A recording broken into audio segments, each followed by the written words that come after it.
Mūzika, pavārmāksla un labdarība. Tās ir 3 lietas, kuras ļoti labi raksturo manu šīs dienas sarunu biedru, kontratenoru Sergeju Jēgaru. Sveiks, Sergej! Labdien! Un paldies, ka piekritāt atnākt uz sarunu. Jūs esat viens no retajiem latviešu mūziķiem, kurš ir kontratenors.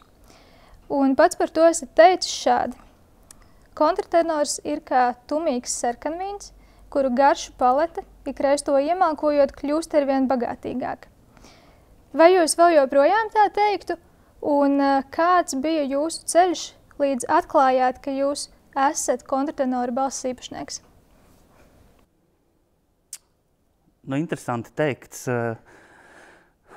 Visnotaļ mans ceļš ir bijis interesants, jo apmēram 14-15 gadu vecumā es dzirdēju kādu kontratenoru kasetes ierakstā un pie sevis nodomāju, ka īstenībā es arī tā protu. Bet šo balsi tā kā slēpu. Jo bija tādas situācijas dažādas, kā tad jau, kad es sāku dziedāt kā kontratenors, vienmēr bija jāskaidro, jāstāsta cilvēkiem, ka tas ir normāli, jo par kontratenoru piedzimst. Gluži to tā nevar iemācīties. Un tad, kad beidzot vidusskolu, Rīgas mūzikas internāta skolu, es domāju, ko darīt tālāk. Tad apskatoties savas liecības, sapratu, ka tā noteikti ir mūzika, klavieres.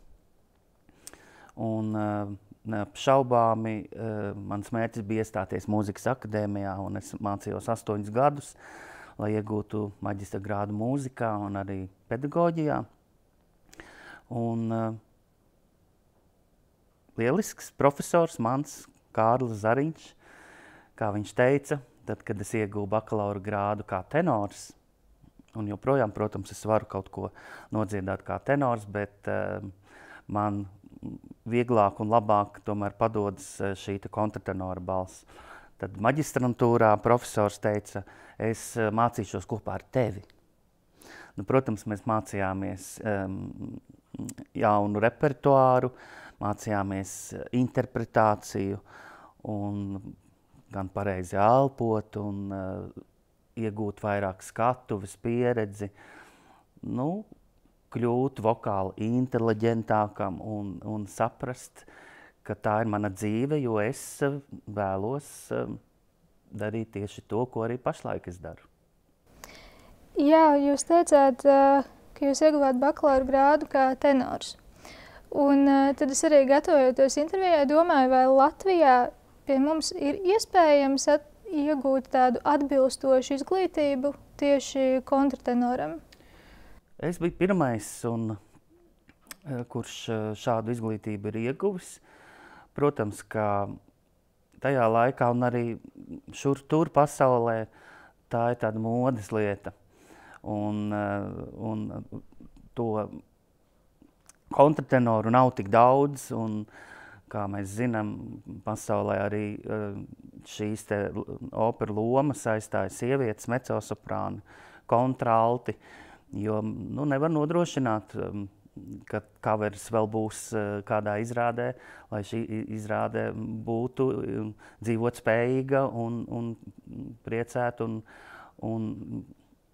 klausītājs visā pasaulē. Man bija tik tiešām paveicies gan diriģents Andris Veismanis, ar mani daudz strādājis, gan diriģents Māris Kupčs, un man ir bijusi iespēja dziedāt operā, Alčīnā, Rudžēro lomu, un Andrejs Žagars bija izdomājis Antona Rubinšteina operā Dēmons, ka šo te eņģeļa loma neizpildīs mecosoprāns, bet gan kontratenors. Un tā bija mana pirmā loma uz mūsu Latvijas Nacionālās operas un baleta skatuves. Un, ja mēs tagad atgriežamies nedaudz pagātnē, kā jūs vispār nonācāt līdz mūzikai? Kā tas notika, tas ceļš? Bērnībā, jau agrā bērnībā, bērndārzā, kopš sevi atceros no 5 gadu vecuma. Es vienmēr dziedāju, man bija skaidra, dzidra balss, diskants, un mana bērndārza audzinātāja mācījās Rīgā mūzikas internāta skolā, un viņa manai omai teica, viņš ir jāsūta noteikti uz to skolu. Un tā es sāku mācīties 1. klasē. Manas māsas pēc gada Inese un vēl pēc gada Alla. Tā mēs esam pabeiguši šo skolu. Un visi spēlējām klavierus, mācījāmies solfidžo. Nebija viegli, dziedājām visi korī. Bet tālāk pa mūziku jau aizgāju es viens pats. Manas māsas strādā pilnīgi citā nozarē. Tad jums tajā brīdī jau, principā bērndārza laikā jau bija skaidrs, ka mūzika būs tas? Jā, es esmu stāstījis, ka ikreiz man mazam esot tajā mirklī, kad pieaugušie jautāja, par ko tu, Sergej, vēlies kļūt. Es vienmēr atbildēju, man tā atbilde bija skaidra, ka es vēlos kļūt par Žoržu Siksnu. Un pēc tam jau mācoties pamatskolā, vidusskolā, es tomēr biju nolēmis, ka es vēlos kļūt par aktieri. Es gāju kādos kursos, pie Lidijas Stiebras mācījos, un tad atkal tā kā pārdomāju, bet, būtībā jau operdziedātājs jau ir arī aktieris. Jā, es tieši iedomājos tāda likumsakarība. Jā. Ja sākām par operu, tad pastāstiet par to pieredzi, kāda jums ir bijusi Latvijas operā un varbūt arī kaut kur vēl citur. Tas ir tāds liels notikums, protams, katra dzīvē, jo tevi kāds ierauga, tevi kāds pamana un ar tevi strādā. Un tie ir ļoti daudz cilvēki, tāpēc es noteikti nepaspēšu pateikt paldies, kuri ir iesaistīti šajā manā dzīves ļoti svarīgā posmā un vēl joprojām.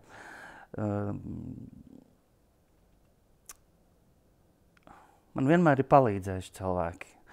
Arī ieejot šajā mūsu skaistajā baltajā namā, likās, ka tu tur pazudīsi.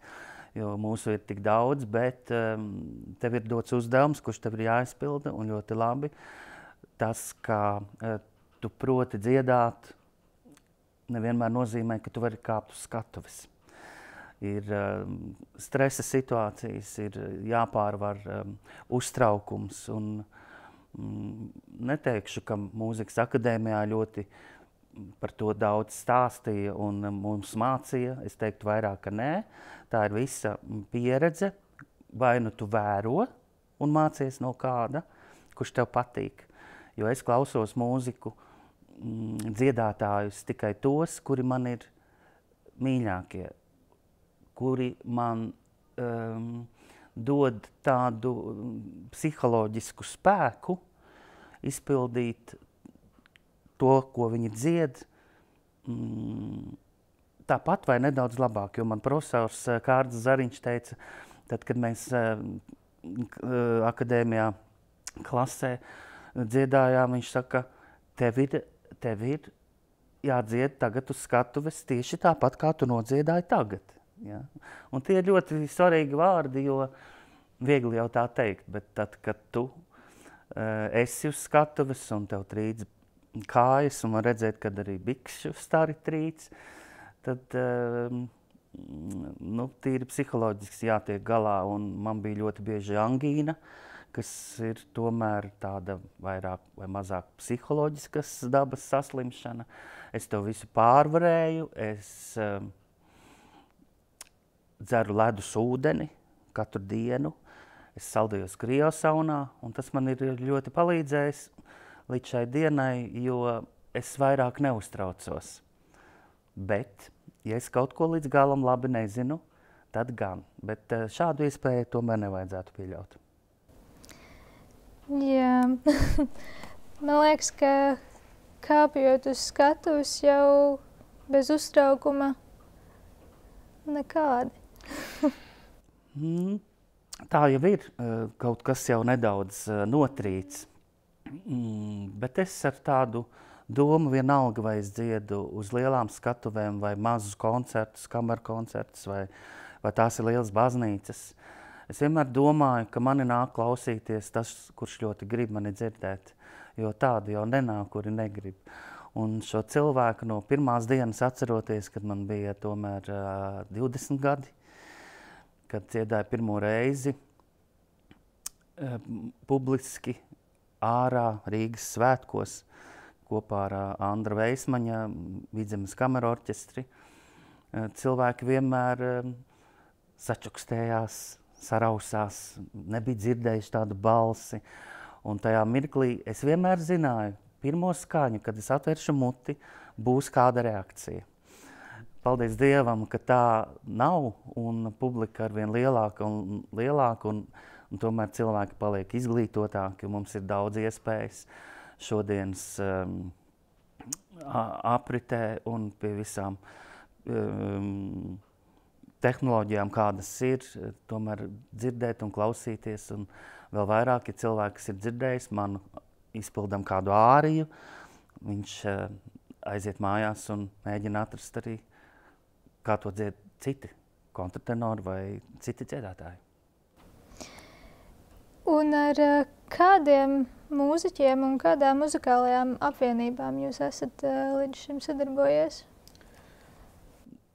Daudz. Būtībā ar visiem Latvijas orķestriem, ar ļoti daudziem diriģentiem. Tie mūziķi un cilvēki ir arī paldies nodaļā manā grāmatā, cilvēki, kur ir bijuši un ir klātesoši vēl joprojām. Man kādreiz bija 3 sapņi mācīties pie labākā kontratenora, Andriasa Šolla, Šveicē, dziedāt Doma baznīcā un dziedāt kopā ar Inesu Galanti. Šie sapņi ir piepildījušies, kāpēc es to stāstu, tāpēc, ka Inesa Galanti ir arī viens no tiem cilvēkiem, kura man ir daudz bijusi, un es esmu ārkārtīgi pateicīgs, ka viņa man ir bijusi blakus. Un man ir tā iespēja bijusi, kad es viņai esmu blakus. To es ļoti novērtēju. Un ne tikai mūziķi, citi skolotāji, es joprojām uzturu kontaktus ar saviem skolas skolotājiem. Viņi rūpējas par mani, es rūpējos par viņiem. Un es vienmēr dzīvē atceros, un es esmu tā mācīts, ka paldies gaida visi cilvēki. Un paldies nevar būt nekad par daudz. Jā, jums pilnīgi taisnība. Jūs dziedat ne tikai operā. Tad kurš... Pareizi teikt, operas.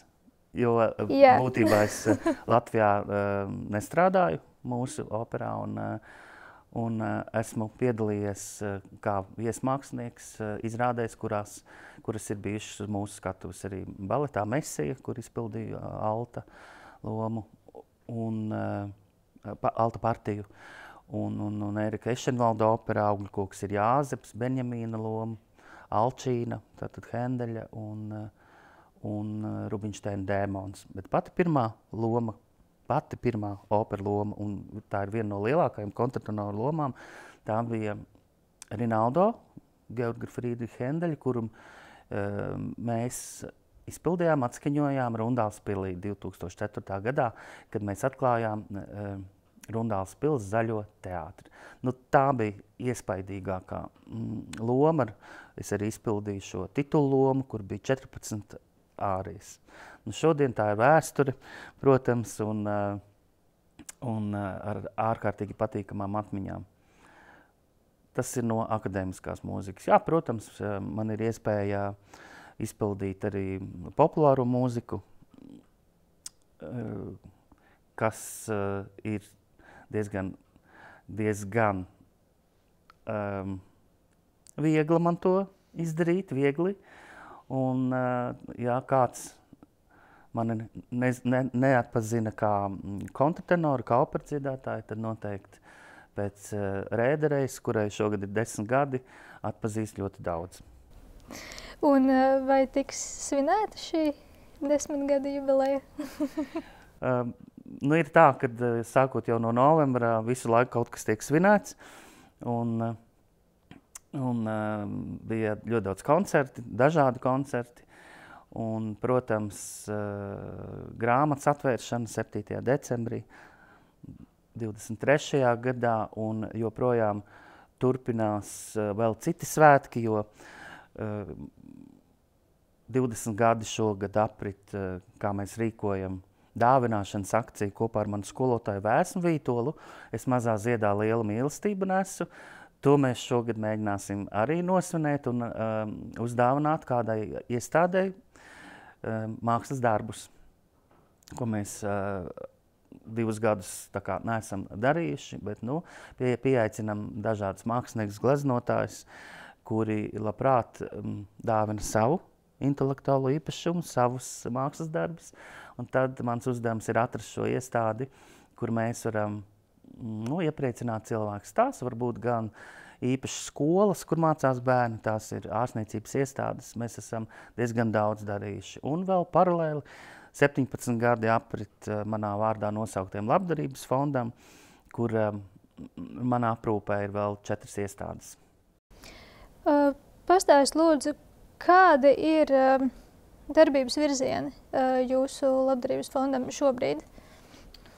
Tā ir palīdzības sniegšana bērniem un jauniešiem līdz 18 gadu vecumam, kuriem ir veselības problēmas vai grūtības iekļauties sabiedrībā, kā arī kultūras un labdarības pasākumu organizēšana. Tajā darbojās, es nelietoju vārdu strādā, tajā darbojās manas māsas Alla un Inese un es. Un veidojam dažādas pasākumus. Viena no iestādēm, kurai mēs palīdzam, ir sociālās aprūpes centrs Zemgale, kur dzīvo vecīši. Tur mēs nodrošinam ik pa laikam un aizvedam friziermeistarus un kosmetologus, kas viņus sapucē, sataisa frizūras, uzkrāso lūpas, nokrāso nagus, sataisa uzacis. Un tie ir tādi lieli svētki, jo tas neprasa lielu finansiālu atbalstu, tas prasa tavu laiku un piekrišanu, ka tu to vēlies. Pārsvarā mums tas sanāk. Tad ir Ebelmuižas pamatskola, Rīgā šeit, kur mācās bērni ar dzirdes traucējumiem. Tie ir 100 bērni. Un tur rūpes uztur vairāk, gan nodrošinot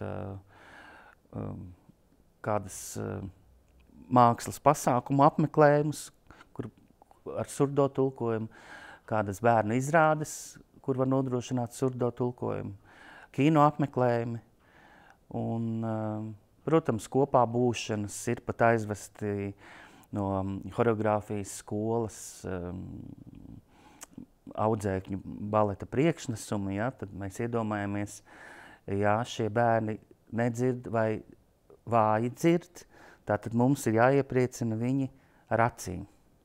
Tādu virsuzdevumu es sev esmu uzstādījis, un mēs ļoti draudzējamies un mēģinam arvien vairāk kaut ko izdomāt un iesaistīt cilvēkus, kuri var palīdzēt. Jo šī palīdzība nav vienmēr vajadzīga naudas formā, jo citreiz ir vajadzīgs transports, jurista pakalpojumi vai vienkārši komanda, kurā palīdz novadīt kādas spēles, un cilvēki, kuri aktīvi var iesaistīties. Un es vienmēr priecājos, jo mana komanda paliek arvien lielāka. Protams, ir vēl 2 iestādes, tās ir skolas, Rīgas pirmā skola attīstības centrs, kur mācās bērni ar intelektuālās attīstības traucējumiem un kustību traucējumiem, un sākuma skola Valodiņa, kur mācās bērni ar valodas problēmām. Tā kā šīs 4 iestādes ir manā tādā nelielā pārziņā, un es cenšos turēt rūpi, jo jāņem vērā, ka ļoti daudz prasa palīdzību un ir kaut kāds limits, jo arī nopelnot kādus savus honorārus, es personīgi varu ieguldīt savā fondā, jo tā, ka kāds milzīgu naudu ziedojas, tā nav bijis. Ir ar lietām, ar kaut kādām skaistumlietām, ar gardumlietām, jā, cilvēki ir iesaistījušies. bet tāds finansiālais atbalsts tā, lai es varētu nodrošināt, piemēram, nopirkt kādas jaunas iekārtas speciālām skolām vai slimnīcām. Tas kādreiz ir bijis, jo es biju kādreiz arī labdarības akcijas Ziemassvētkos uzņēmumā Coca-Cola, viņa seja, un tad mums šie līdzekļi bija lielāki, mēs varējām nopirkt tādu aparatūru konkrētām slimnīcām, kuru valsts nevarēja nodrošināt. Tā kā tas ir darbiņš, kas jau ir izdarīts, bet nekas nav apstājies, viss turpinās, un tā kā nesen man uz ielas pienāca pazīstama dāma un prasīja, Sergej, kā tu vieta? Es saku, paldies, ļoti labi, tikai man ir daudz darba. Un viņa saka, paklausies, vai tu vēl dziedi? Un es sāku smaidīt, un arī manā grāmatā, pēdējā lapas pusē, uz vāka ir rakstīts šis stāsts, un es atbildēju, dziedu, un vēl dziedāšu. Cik skaisti. Bet tad sanāk arī, ka pie jums vēršās diezgan bieži un lūdz palīdzību. Jā, cilvēki būtībā lūdz neiedomājamas lietas. Izpirkt hipotekāro kredītu, nopirkt lidmašīnas avio biļeti, lai kāda jauna dāma aizdot uz skaistumu konkursu, nopirkt 100 kg ķiploku, kādai iestādēji nopirkt jaunas grāmatas, kādai skolai nopirkt jaunas skolas formas. Šajā publiskajā telpā, kā mēs viņu nosauksim, tīmeklī, kur cilvēki sazinās viens ar otru, jā, es tur esmu. Bet man ir komanda, kuri manā vietā to izdara, un es pats neatbildu. Es pats nekad neesmu atvēris. Nesauksim konkrēti, jā, kuru, kā mēs to varam nosaukt, aplikāciju, jā. Jo Sociālo platformu. Sociālo platformu, jā, tieši tā. Un man ir ļoti labi, un mani tuvākie draugi saka, bet tev vajag uztaisīt to un pašam būt. Man īsti nav laika un gribēšana. Tad, ja līdz saviem 45 gadiem es to neesmu izdarījis, tāpat kā es neesmu nekad dzīvē dzēris kafiju, tad kāpēc man tas tagad ir jādara? Tas ir labs jautājums. Un varbūt tādā ziņā es sevi arī pasargāju. Un, protams, cilvēki tiek informēti par to, kas notiek, kas būs, ko es daru. Bet, piemēram, šajā mirklī apmēram gadu mēs cīnāmies ar cilvēku vai cilvēku grupu, kuri nemitīgi ir uztaisījuši viltus manus profils, un viņi par to priecājas, bet viņi pat iedomāties nevar, kādas pūles mēs esam pielikuši, lai to pārtrauktu. Un cilvēkiem ir jāzina, un cilvēkiem ir jāizvērtē un jāsaprot, vai tas esmu es vai nē. Man šķiet, mūsdienās tā ir milzīga problēma, jo es pati tajā pašā Facebookā esmu saņēmusi draudzības aicinājumus no it kā īstiem profiliem, bet tur jau ir pilnīgi skaidrs, ka tie nav tie cilvēki. Par to ir jārunā. Jo atveram ziņas, es neskatos televīziju, jo man neatliek tam laika. Un tad, ja es to darītu, tad tā būtu mana atpūta, bet mana atpūta ir miegs. Un ja man vakarā nenāk miegs, tas nozīmē, ka es pārāk maz esmu strādājis. Un es citreiz mostos 5 no rīta, lai ceptu maizi, lai 8 maizīte jau būtu atzisusi un viņi varētu nodot tālāk. Bet es esmu viens no tiem cilvēkiem, kurš iet pa dienu gulēt. Jā. Un kur nu vien ir iespējams, tā var būt arī 15 minūšu atpūta, bet man tas ir nepieciešams, jo tas man dod ārkārtīgi lielu enerģiju, lai es turpinātu strādāt. Jo, citreiz, jā, savā virtuvē es arī pavadu vairāk kā 12 stundas. Jā, jūs jau minējāt virtuvi un maizes cepšanu. Tātad Sergeja Jēgera meistardarbs. Jā. 2020. gadā jūs esat kļuvusi par mājražotāju. Tieši tā. Un pastāstiet lūdzu, kā jūs sākāt nodarboties ar pavāru mākslu un cik ilgi jūs ar to jau nodarbojaties? Nu, būtībā es gatavojos esmu jau kopš bērnības. Man tā ir ārkārtīgi liela aizraušanās, un man ļoti patīk to darīt. Un nesen es arī kādā koncertā, jo ir tādi koncerti Sergeja Jēgera mūzika un stāsti, kur es diezgan daudz ar cilvēkiem aprunājos, un ir konkursi jautājumi, un viņiem ir iespēja uzdot jautājumu, un tajā pat laikā es arī izpildu dažādu mūziku. Un ikvienam es šajās sarunās cilvēkam novēlu darīt to, kas viņam patīk. Un tad es saku, ka apmēram pirms kādiem 3 gadiem es izdomāju, ka es nedarīšu to, kas man nepatīk. Neko. Tā nav ne augstprātība, ne iedomība. Tā ir dzīves sajūta, kuru jānopelna katram cilvēkam. Un tā ir ļoti laba sajūta. Un man kaut kā tas izdodās. Un lielākais prieks jau ir tad, ka kādam tas garšo, ko tu gatavo. Un tagad, protams, tas ir aizgājis tādos apgriezienos, ka man nav atpakaļceļa. 3 gadu laikā es esmu pats ar savām rokām sagatavojis uz doto brīdi 13,150 savus meistardarbus, jo viss ir piefiksēts, reģistrēts. No tiem, protams, es daudz esmu uzdāvinājis. Daudz ir dots labdarībai, daudz ir dots izsolēm, bet tikpat daudz es esmu arī pārdevis, jo tas ir mans biznes. Es gribētu teikt uz doto brīdi, ka man ir 21 pārtikas līnija, kuru es gatavoju, bet veikalos ir pieejami 5. Marinēta sīpola želejā, bieža salāta tomātu salā, rasoļņiks dārziņu salāti, salckāpais čilī čatnīs un tomātu mērci ar audeni.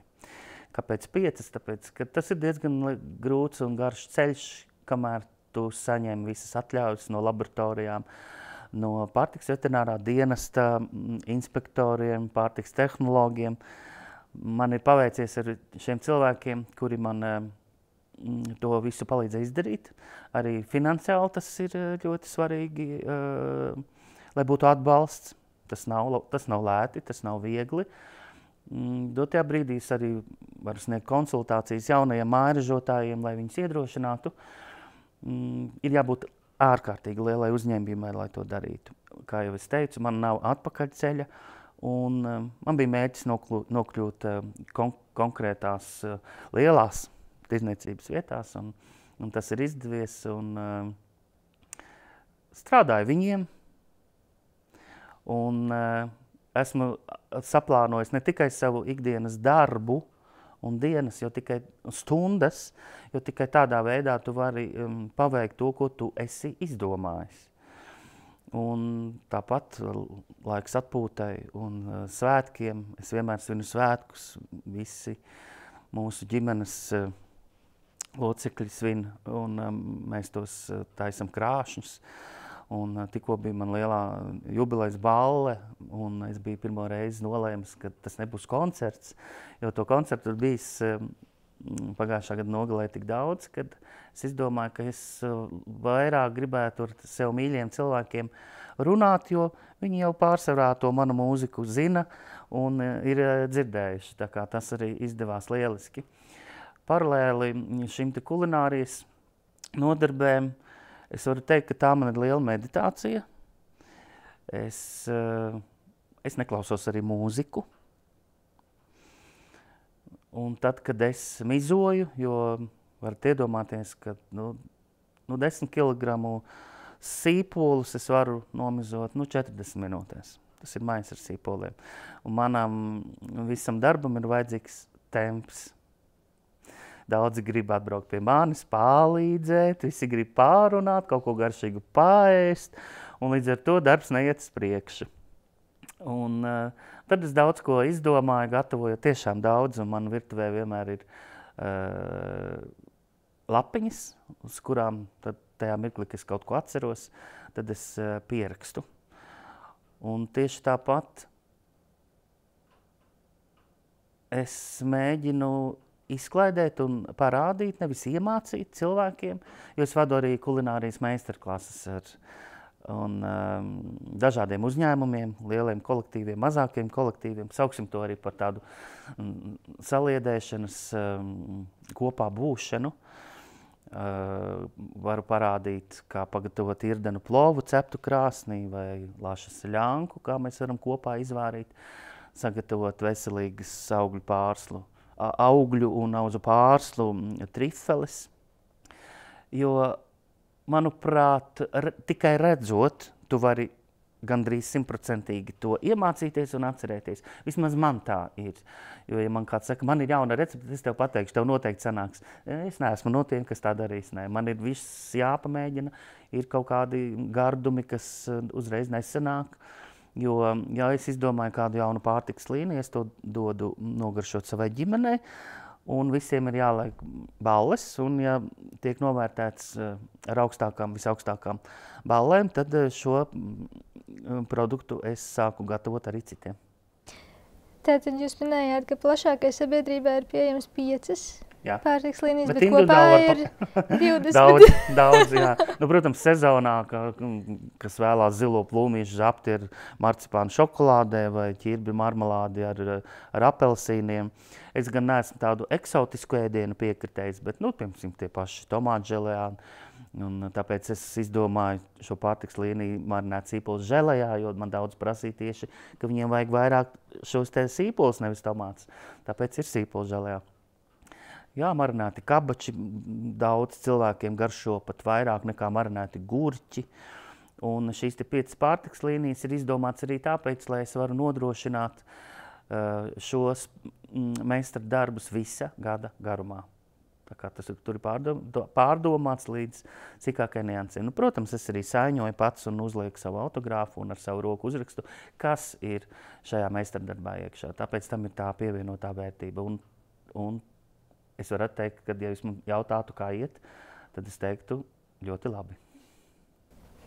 Tas ir tāds milzīgs darbs visa gada garumā. Jā. Spēt to nodrošināt. Jā.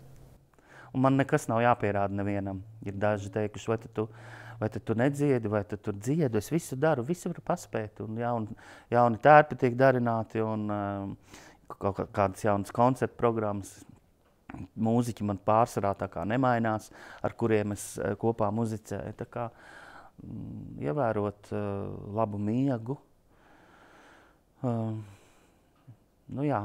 Šad tad apēst kaut ko garšīgi, ko varbūt nedrīkst ēst.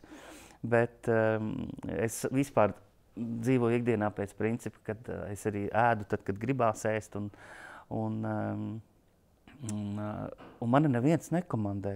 Tur ir, varbūt tāpēc nav lieka stresa, jo man nav jābūt darbā 8 no rīta. Un ja es piekūstu savā mājā, es droši varu iet atlaisties. Tas ir ļoti patīkami. Jā, ļoti. Jums ir tapusi grāmata. Kā jūs nonācāt pie tā, ka ir vajadzīga grāmata, un jūs arī pats neesat grāmatas autors, tātad kā radās tā sadarbība ar Lāsmu gaitnieci? Sākšu ar to, ka tātad diski ieraksta albumi, kā mēs viņus varam saukt, solo un jebkādi, kuras esmu piedalījies, ir diezgan daudz. Un beidzās kaut kāds posms dzīvē, kad jebkuram, kad īsti jau tā neklausās šos diskus cilvēku mājās vai automašīnā vai kaut kur. Un tas paliek tādā tā kā arhīvā, atmiņā, piemiņā, grāmatu plauktā. Un strādājot 10 gadus bērnamā par skolotāju, mūzikas skolotāju. Un paralēli vēl aprūpas centrā Saule, kur es strādāju ar cilvēkiem ar intelektuālās attīstības traucējumiem līdz 45 gadu vecumam, ir sakrājusies tāda interesanta dzīves pieredze, interesanti stāsti. Un vienā brīdī man bija bail, kad es tos neaizmirstu.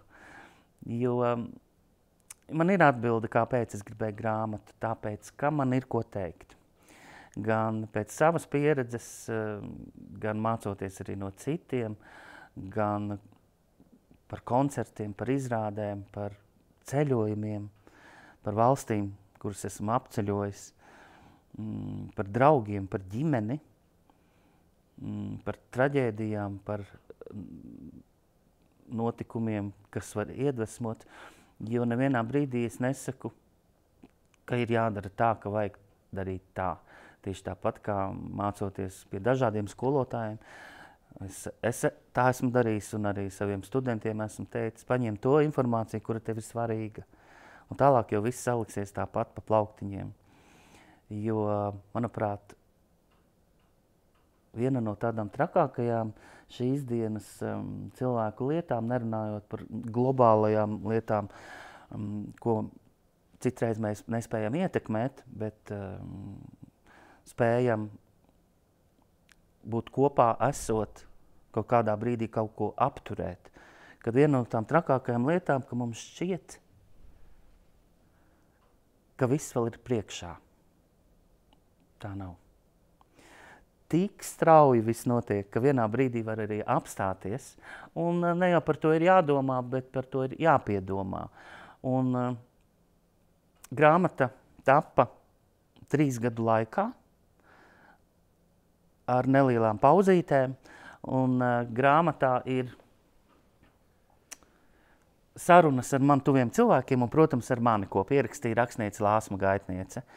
Un ilgi man nebija jādomā arī, kāds ir šīs grāmatas nosaukums, kāds būs. Ja? Tagad jau ir. Protams, ka tā ir kāda laimīga sagadīšanās. Manuprāt, zīmīgi vārdi, kurus daudzi cilvēki zina, un daudzi cilvēki arī šo dziesmu dzied, vai arī mēģina vismaz dziedāt. Un tas ir tāds liels mīlestības darbs, kā redzat, arī grāmata nav standarta formātā, un ir ļoti daudz bildes, kas cilvēkiem patīk, un uz doto brīdi pilnībā izpārdota, un šodien es ceru, ka būs jau gatavs nākamais metiens. Grāmata izdod izdevniecība Laika grāmata, un ir stāsti, ko es esmu piedzīvojis daudz. Var nobirdināt asaru, bet var arī kārtīgi pasmieties. Īstenībā izsmieties. Ir arī 7 receptes, un protams, tās nav, ko es gatavoju tirdzniecībai, bet receptes gan saldās, gan sāļās, ko jebkurš var mājas apstākļos pagatavot. Tātad grāmata ir ļoti vispusīga. Daudzpusīga. Daudzpusīga, jā. Nav viegla, ir smaga, 1 kilograms 56 grami un 200 lapas puses. Skaisti. Arī izskatās ļoti skaisti un gaumīgi. Jā, te es varētu arī piebilst, ka es biju pašā sākumā izdomājis, ka es vēlos būt uz grāmatas vāka baltā. Kāpēc tā? Tāpēc, ka mani neviens nav redzējis uz skatuves, ja man būtu balts krekls. Nav tāds gadījums.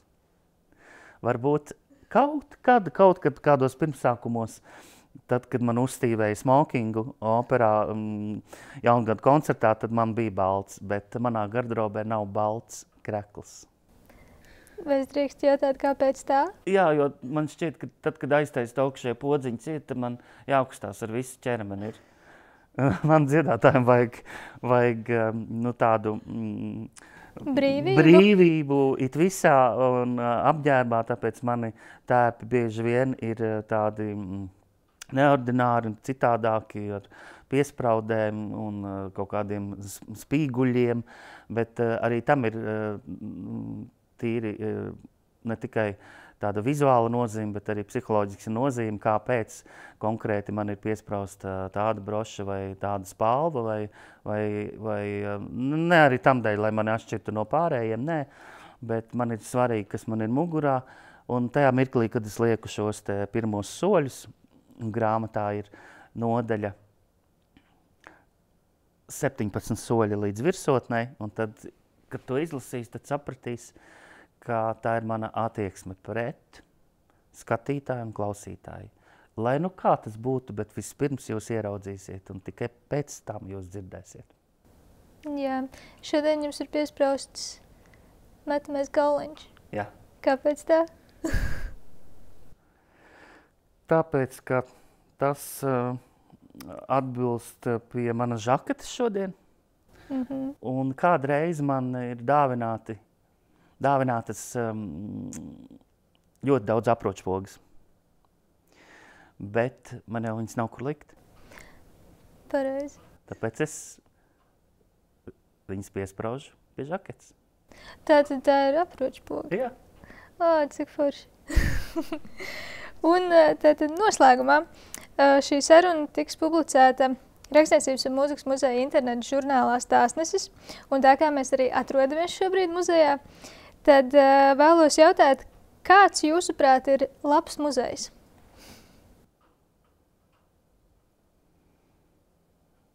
Es noteikti to salīdzinātu ar labu izrādi, kurā es esmu kā ciemiņš uz noteiktu laiku, un apstājās laiks, tajā pat laikā apstājās laiks, un lai mani kaut kas tur pārsteigtu.